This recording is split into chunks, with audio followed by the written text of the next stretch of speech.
Salam Just Talk. Akhirnya kita bahas lagi, masih belum kompetisi, sabar dulu, tapi ada Nation League beberapa hari ke depan. Gua akan bahas Nation League.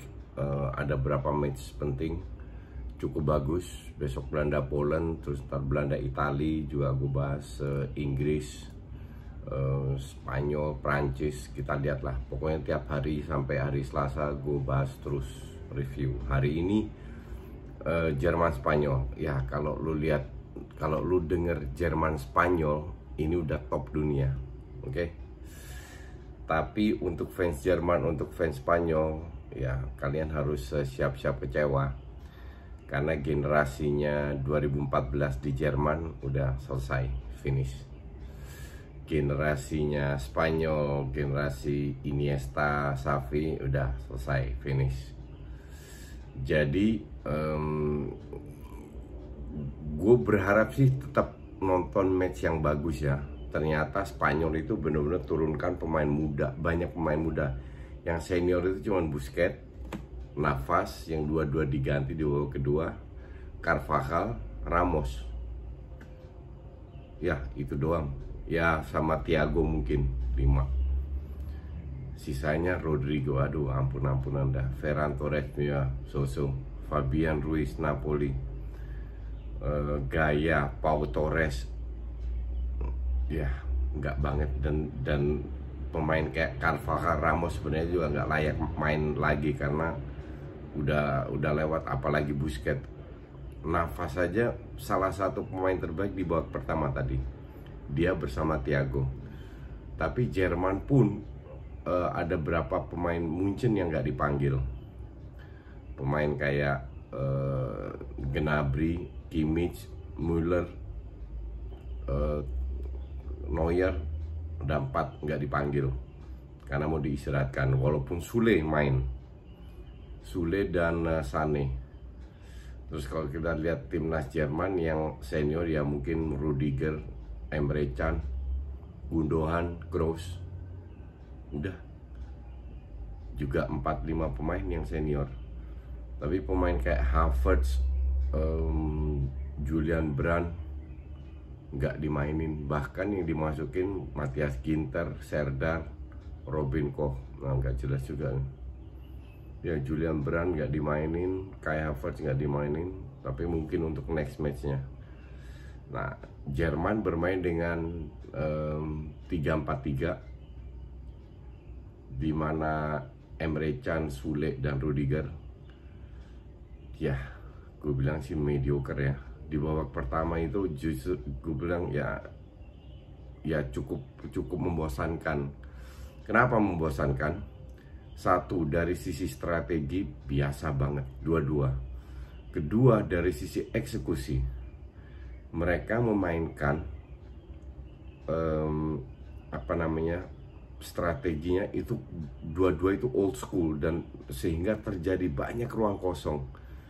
Dan di babak pertama kedua tim itu bisa dibilang selevel lah, tapi sampai ke sepertiga lapangan nggak ada kreativitas, banyak salah passing, banyak dipotong. Kalau dapat peluang Rodrigo depan gawang, udah kiper lewat masih aja nunggu, kelamaan. Sané juga 2 kali kelamaan, sehingga babak pertama ya bisa bilang cukup membosankan ya. Tim inti Jerman sama tim inti Spanyol itu pun sekarang standar banget, mediocre banget. Apalagi yang pelapisnya yang main nggak banget. Walaupun skor 1-1 layak, tapi nggak ada yang layak menang dari match ini, asli. Spanyol lagi, aduh babak pertama kebingungan. Mungkin ini karena banyak pemain baru sampai ya tuir-tuirnya juga nggak mendukung.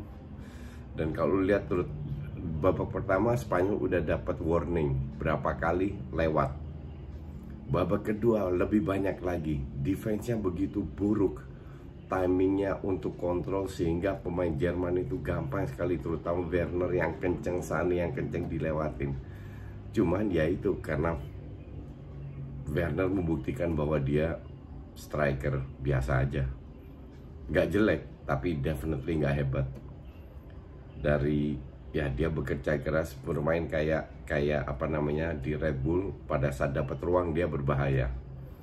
Tapi kalau Spanyol bertahan ya dia nggak bisa apa-apa. Walaupun golnya itu keren ya, golnya well banget, dapat ruang dikit lewat shoot. Tapi karena jaraknya terlalu dekat, untuk De Gea susah ditahan juga.